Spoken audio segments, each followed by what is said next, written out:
And really, I mean, the whole purpose about these videos is kind of evangelism, but also to, I'm going to say, other religions. Okay? You guys know Ben Shapiro. Y'all watch him, listen to him a little bit. You know, he's a guy, I mean, anything I've ever seen him do, and again, a lot of times he goes to the college campuses and he'll kind of stir them up and let people ask questions, and you know, I've never, try to straighten them out. I've never heard anything negative that I would say negative about him. Very smart, intelligent guy. Okay, and but he is. We're going to watch basically this first video. This is the longest one, but this guy tried to share Christ with him. Now, the thing about Ben Shapiro, he's Jewish. Okay, Orthodox Jew. So again, remember that as you watch this, and then we'll watch one after that. That's why the next one will have somebody you'll know. So watch that, and then we'll talk about it a little bit. Hold on. You're okay. We got time. I got things to do first. While we're waiting for that, I brought us over today some kind of board that David Jeremiah had passed away.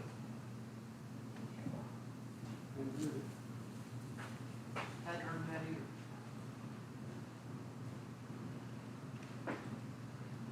Who do you think Jesus of Nazareth was? Jesus claimed to be the decisive self-revelation of God. And I believe that we have good reasons to believe that those claims were true, and that therefore the God revealed by Jesus of Nazareth exists. Okay, so let's get into that. So what is the proof that Jesus was who he says he is in the gospel? Well, first we need to establish who he thought he was. When you look at the religio-historical context of the life and ministry of Jesus, I think you can show that among the historically authentic words of Jesus were claims that he thought he was the Jewish Messiah, that he believed himself to be the Son of God in a unique sense that set him apart from Jewish kings and prophets, and finally that he thought that he was the Son of Man predicted by the prophet Daniel, to whom God would give all dominion, power, and authority. So he had this radical self-understanding of being Messiah, Son of God, and the Son of Man.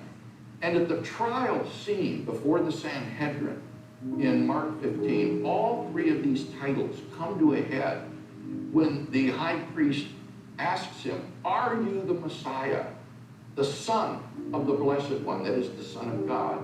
And Jesus says, "I am." And then virtually quoting from Daniel, "And you will see the Son of Man coming on the clouds of heaven and seated at the right hand of the power." And at that point, the high priest rips his robes and says, "You have heard the blasphemy. What more witnesses do we need?" And Mark says they all condemned him as worthy of death.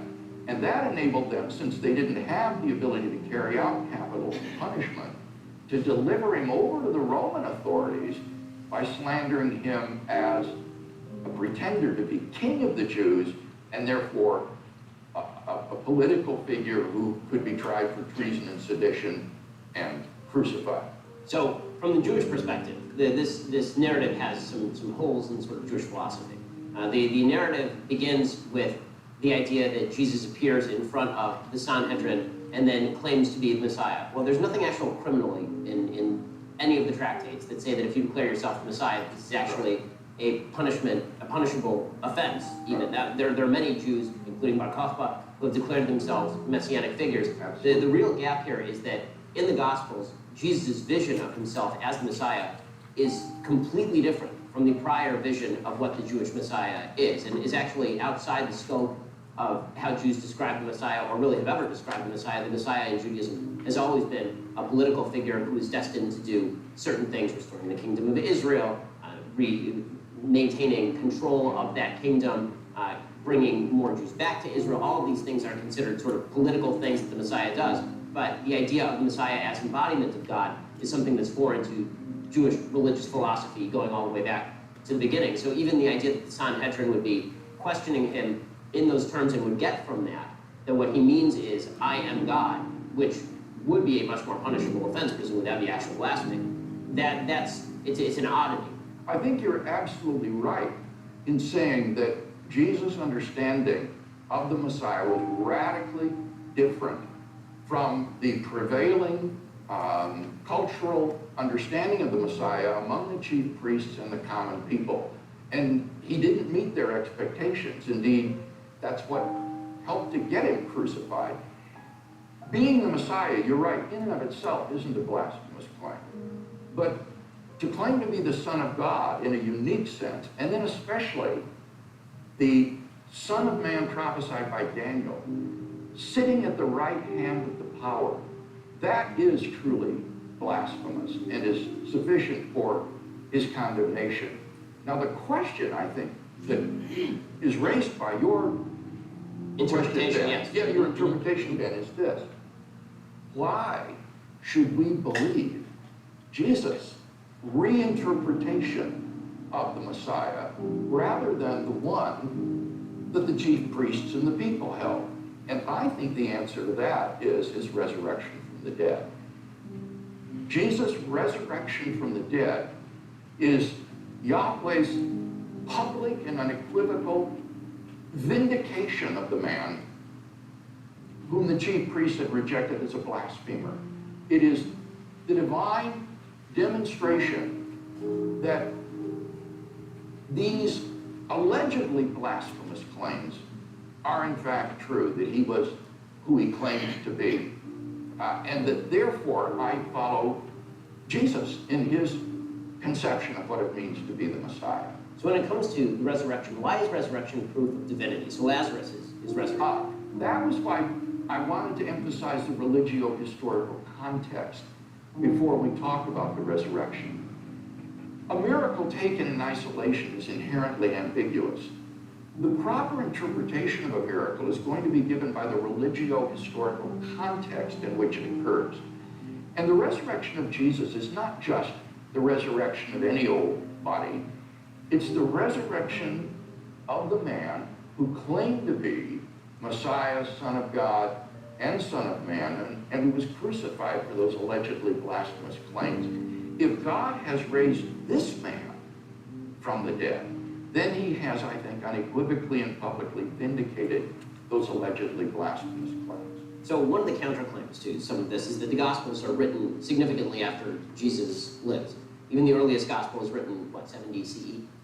Somewhere 40 years after Jesus is crucified. So what's to say, that like most historical events, there is some play in the joints here. So that this would be the historical argument against the exact veracity of the Gospel revelations.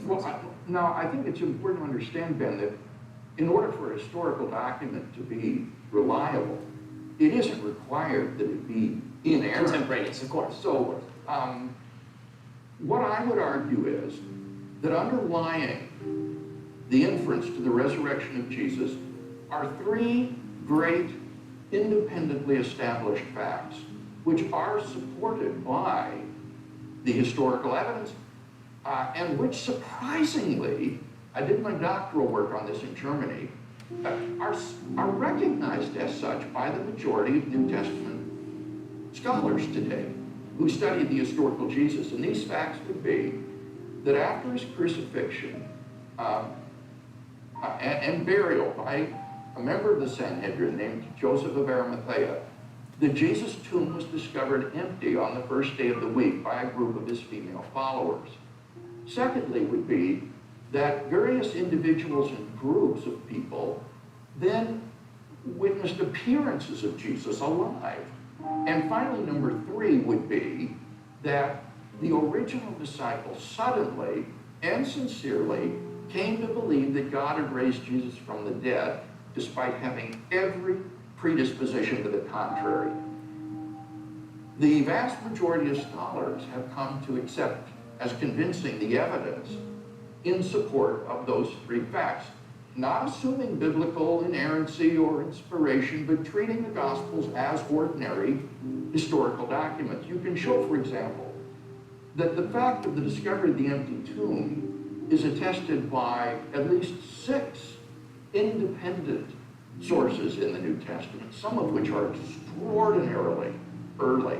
No scholar denies that individuals and groups saw post-mortem appearances of Jesus. The only question is whether you should or could dismiss them as hallucinatory. And again, nobody denies that the original disciples suddenly and sincerely came to believe that God had raised Jesus from the dead. So these 3 facts are pretty firmly established, and the only question is then how do you best explain them? And down through history, attempts have been made to explain these facts without recourse to the resurrection, like the conspiracy theory, the apparent death theory, the hallucination theory, and so forth. And I would argue that none of these naturalistic theories meets the criteria for being the best historical explanation of the facts. None of them is as good an explanation as the one that the original disciples gave, that God raised Jesus from the dead. And if that's right, then I think we have good grounds, indeed are almost compelled to revise our typical understanding of who the Messiah was supposed to be. So we can have a historical argument back and forth, obviously, and I think that there are arguments that you can make. I think there are arguments that I can make, but I honestly find them relatively uninteresting, is the truth, simply because I'm not sure that we're going to come to any sort of consensus on them. No. You know, on the historical argument, for example, I think it's fairly easy to claim there's a sect of Judaism right now in which there's a small subsection of people who believe that the Lubavitcher Rebbe is still alive. Right? The Lubavitcher Rebbe passed away in the 1990s. Yes. And there's still people who treat him as though he is not dead. They call him the Messiah. They think that he was the political Messiah. And they still do that 20 years after his death. You know, that's not proof to me that he is actually alive. Some of them claim to have experienced it. Right. So, you know, especially when you're talking about events 2,000 years ago, if people write that down, I think there's sufficient. I doubt this man's tomb is empty. I mean, I haven't dug them up, so I wouldn't know. But the claims, if somebody claims 2,000 years from now that his tomb was empty, or claims 70 years from now that his tomb was empty, then Yeah, that's an important difference, Ben. The important time gap is not the gap between the events and the present. Good evidence doesn't become bad evidence just because of the lapse of time.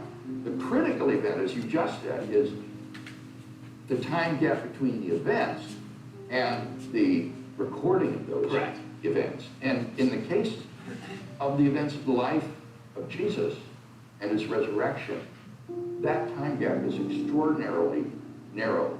We can push back even before the writing of the Gospels and the epistles of Paul by discerning the traditions upon which they relied when they wrote. And some of these go back to within, it's estimated, 5 years after Jesus' crucifixion.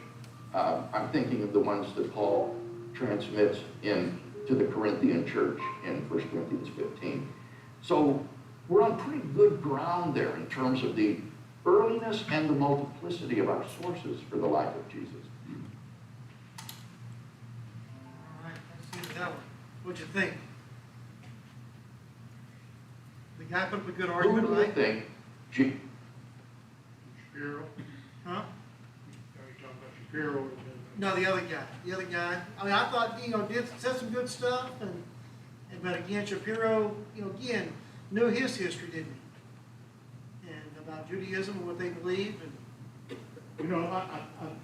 the thing that jumped out at me was everything that Shapiro said was based on Jewish custom.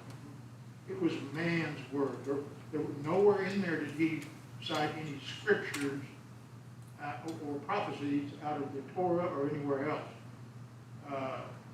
Our Gospels, on the other hand, are based on prophecies. A lot of them out of Isaiah and some others. But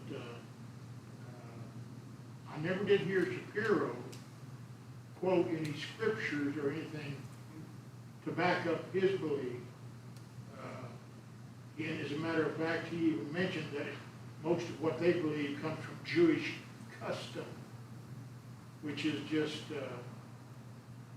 it's part of this man's work. So, comes down to me is what you believe, man's word or God's word? Yeah, I mean, I don't know, this really caught my attention, I've watched it several times, and, I just thought, man, here's this guy that, I would sit and listen to all the time, because it really, if you hear him other times, he's correct.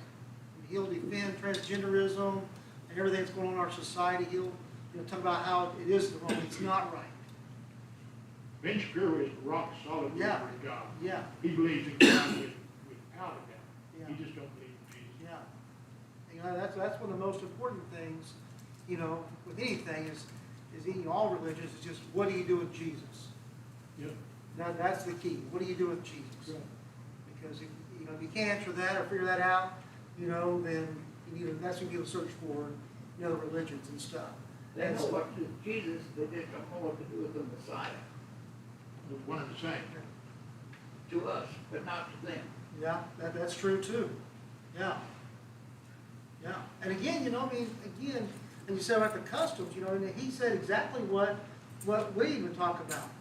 That again, the Hebrews were looking for a political person. Right. And, that's what we're talking about that. That's what they're looking for, but yet, They're looking for a king to take care of their problems. yeah. Military. Defeat the Romans. Yeah, yeah. And again, that guy defended and said, really it's more for our spiritual side than anything. And so, I thought, wow, he's, at least he's on the same page as us, but on this next one, he's talking to John MacArthur. There's just a clip of they had about an hour-long interview.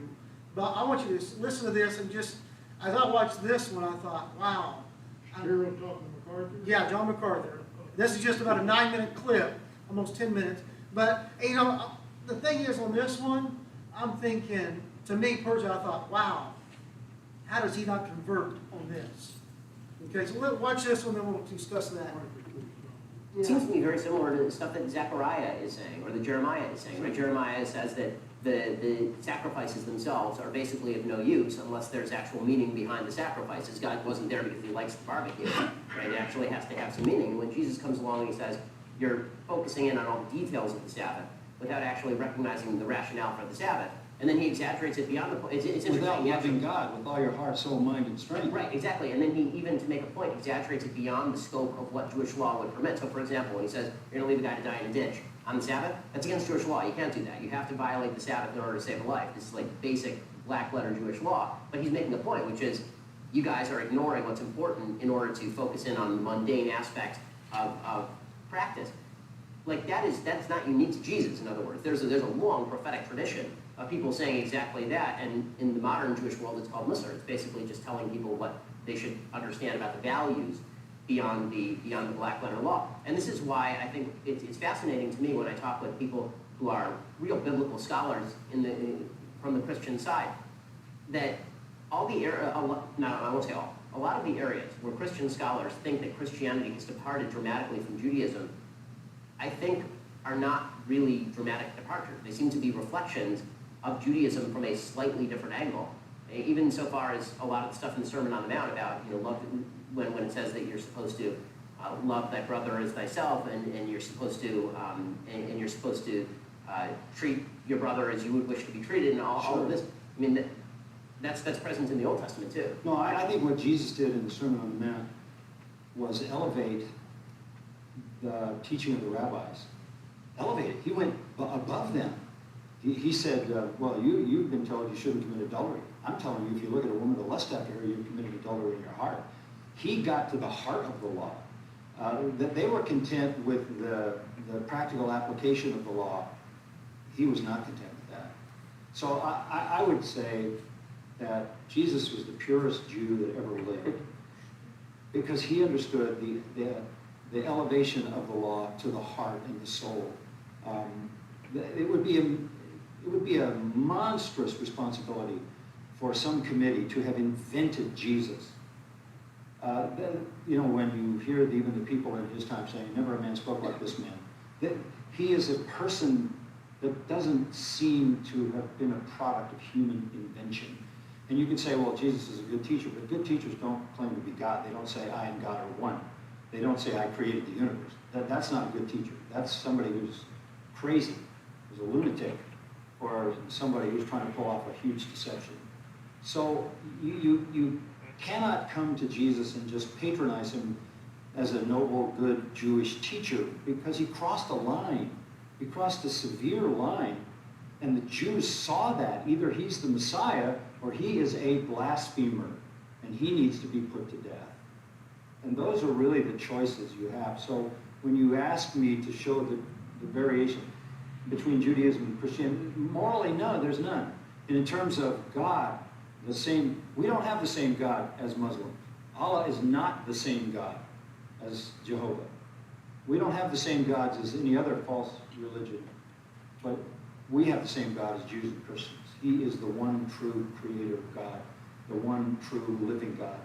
He has aseity. That is, he is eternal by his own nature. He is uncreated, the uncreated one. We believe he is more than one person in one God. That's why Genesis says, let us make man in our own image. And relationship comes from a God who has relationship within himself. But the distinction between Christianity and Judaism is what we do with Jesus Christ. The writer of Hebrews says, if a sacrifice had been enough to atone for sin, they would have stopped making them. But they never stopped. Morning and evening, morning and evening, morning and evening, morning and evening. Basically a priest was a butcher. He had blood up to his waist. I mean, he was a butcher. He had blood up to his waist. And the frustration of it, even on Yom Kippur, the Day of Atonement, all the bloodletting, and year after year after year after year, this goes on, this goes on, this goes on. You have this most amazing thing. You come to the death of Jesus Christ, and at the death of Christ, the veil in the temple is rent from top to bottom. The Holy of Holies is thrown open. Wow, that's a statement from God, because it couldn't have been ripped by men from the top down. The way to God is open. There's no more barriers, because a suitable sacrifice has been found. This is the Lamb of God. And amazingly, soon after that, the whole sacrificial system ends.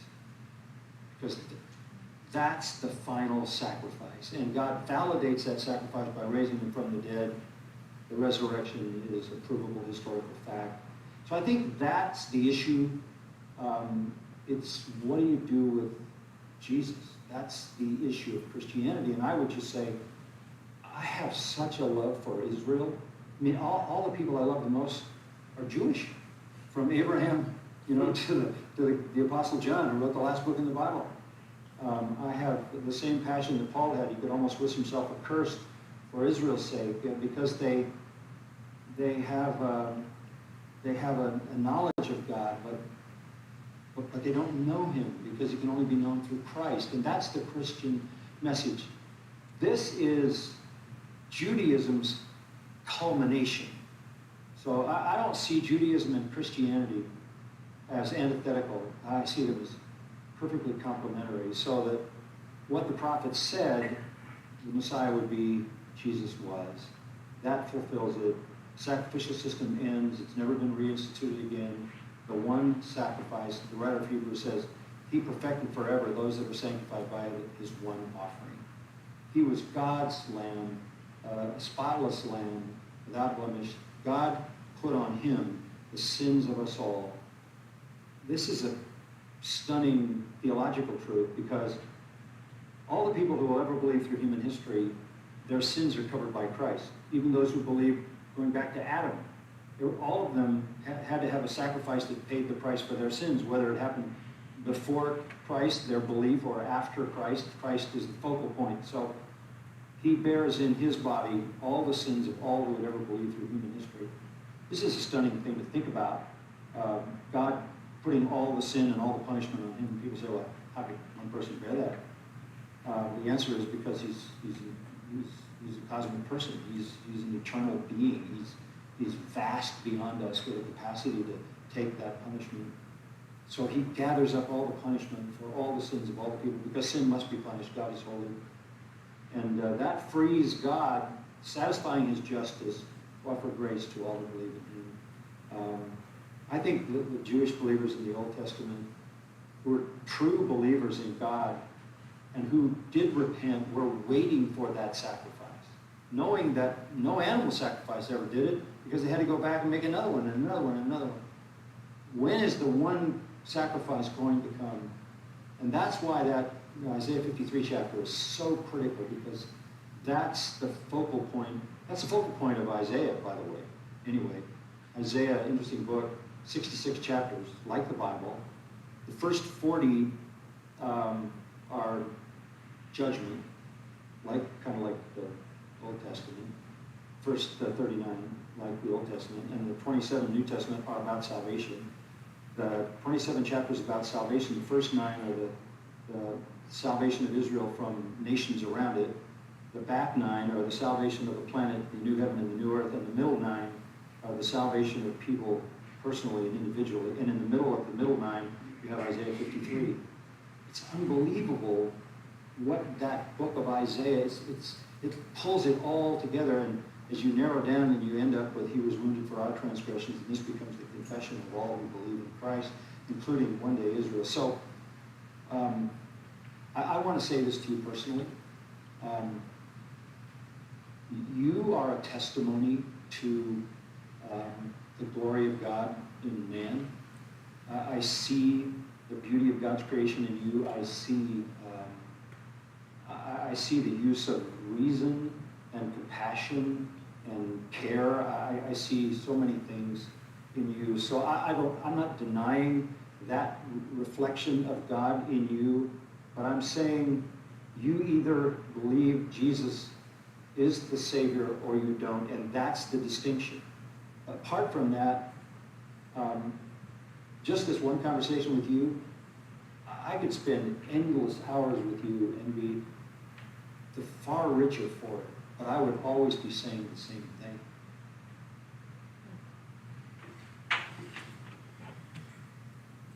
That was, to me, very compelling, I thought, what John MacArthur said. You know, just like, wow. And you know, again, he did it with compassion and love, you know, and again, well, you know, I like what he said at the end, just about how he could see God in him, just how God created him and made him. You know, but the one thing that just took me away is just that, you know, both these men talked to him just in a normal voice, didn't get mad or argue, and neither did Ben Shapiro get upset or nothing. I've seen him in other videos where he does get a little upset sometimes with the people, but it all depends upon the people's Not reactions. about this subject. Huh? Not about this. Not about the, yeah, this is something different. And again, like you know, said that, you know, he is very devout, but also, man, he trusts in God, and God's very important in his life. But you know, another thing I thought, man, you know, sometimes you go, well, how do I witness to somebody who's lost? And you know, I think, well, man, you know, sometimes we come away from them and from other religions, and we're like, they don't even know what they believe. You know, they believe a certain way, but they don't know exactly why they believe that. And yet here he knows pretty much why he believes the way he believes. He's a man searching, though. If you listen to all of his videos, he is searching for something that is missing in his life. That is an overcurring theme in literally every interview that he does. Is he's attracted to Christians. Mm-hmm. He's longing for what's not there. And his Judaism, his pride, will not let him accept the truth. You know, and I thought about that too. You know, again, I know a lot of times we look at Muslims a lot of time. You know, and again, what happens if they convert? A lot of times their families cut them off, and you know, their you know, life is turned upside down. They're dead. Yeah, I wondered. You know, I said that question like, would that be the same for him? Yes. Used to, years No. ago. And again, you know, even with his popularity, He'd still be outcast. yeah, I mean, and, you know, he would still be afraid of that. There was one comment that I'd be interested to see if you all heard it, made by MacArthur. He said that Jesus Christ was the culmination of the Jewish belief. Yes. I think that sums it up right there. Yeah. They just haven't accepted it. Mm-hmm, yeah, He's the one you've been looking for. Exactly right. yeah. That you are looking for. And Christ himself said, he didn't come to change the law, but to fulfill it. And so, but yeah, I just thought, wow, I mean, here's this guy that we know is highly intelligent, can talk about all kinds of things, and yet, you know, again, here, you know, I thought especially John MacArthur did a good job of sharing Christ with him. But yet, you know, it's still, and again, like Dick said, you know, it's that pride, it's that fear of what could happen to him, maybe. But again, you know, I think so. I think MacArthur is reaching out to him. now, They used to stone him to death. yeah, He told them that he could talk to him more than once and forever, and that he felt like that he would be the richer of the two with their conversations back and forth. He said one other thing. What I tell you won't change. What makes this guy so special? who's that? Shapiro, Shapiro? you ought Popularity. you ought to listen to him. I mean, he goes to He goes these on- different colleges and lets these, goes back and forth with the students, these liberal students in these colleges. He does a wonderful job, and he's doing, I think, a great service to our young people. I don't know how many of them are actually listening to him, but he draws huge crowds at these colleges. And he'll have people come up and ask him about same-sex marriage, about this transgender stuff, and all of that stuff. He debates that kind of stuff with them, and usually from a religious standpoint, but a lot also from a scientific standpoint. He's very moralistic, Yeah, yeah. very moralistic, And again, I and mean, he's prepared for the questions that they ask us. he is very prepared for stuff. And again, you know, even for these two conversations, he was prepared. And again, I know the MacArthur one, it's an hour-long thing, I think I saw, where it's on he's got a show, Ben Shapiro show, and so that was, we just got some excerpts of that tonight. But, you know, and again, you know, I tell you about my friend in Hawaii that I always name drop for him. He's friends with Adam Sandler, and you know, if Adam Sandler's Jewish, and my buddy will always, when he hangs out with him and stuff, when they get ready to leave, he goes, "Hey, when you're ready to hear the rest of the story, let me know." And he said, Adam Sandler goes, sure enough, RJ, sure enough, you know, like, yeah, right, like there's another part to the story that I need to hear, you know. And so again, you know, that they believe a certain way and they're not ready to hear. But again, like I said, you know, Ben Shapiro does. I mean, he you know, if you didn't know he was Jewish, you didn't see him wear his hat and stuff, you probably wouldn't know it by just listening to him so much. Because he's very Christian values. Yes? I have a question. If the Jews don't believe Jesus was the Son of God, why did they quit sacrificing? They were forced to. 70 AD, whenever the temple was destroyed, and Basically, they don't have a place to do it. right, that they've got to have the instruments, they've got to be in the temple to do it. So it was defiled, it was an abomination, and it destroyed thereafter. But there is a good question there, Jane, because, and that question for me would be, all of those Jews, from the time the temple has been was destroyed, till the present date, are still living in their sins. They died in their sins, according to what the Jews believe, because all the blood done was cover their sins. So they died with their sins, and the ones that are here now, there's been no sacrifice made to cover their sins. They're all living in sin? Yeah. They're all in, what do they call it, Sheol? In their mind. That's a hard thing for you to try to explain to them, because obviously they don't believe that. I like what you said about about the crucifixion, and it's like we know, I mean, that Christ, when the first, from Adam to now, never sinned and covered by the blood. If we have really. If they accept it, Yeah, they have to accept it, that was interesting when he said that way. yeah. But that's true for Christians and for everybody today. Right. It's a free gift, but you have to reach out and take it. Yeah, you gotta be, right.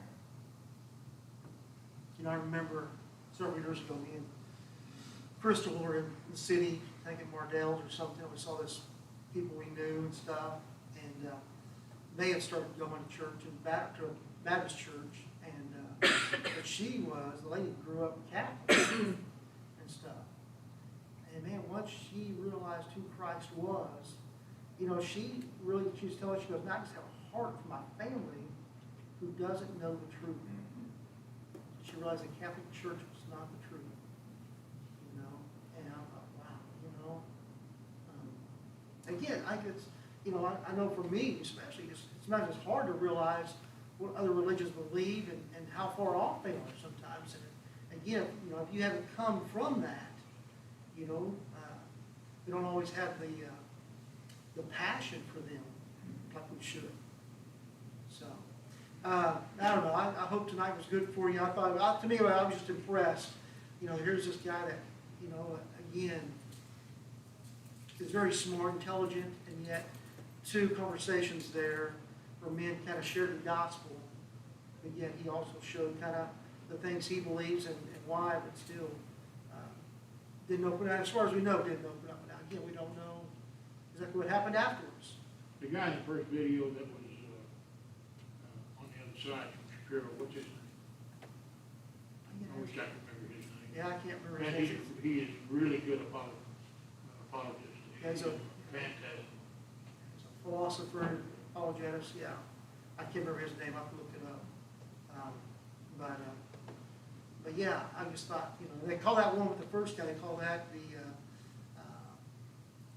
that Ben Shapiro loses a debate.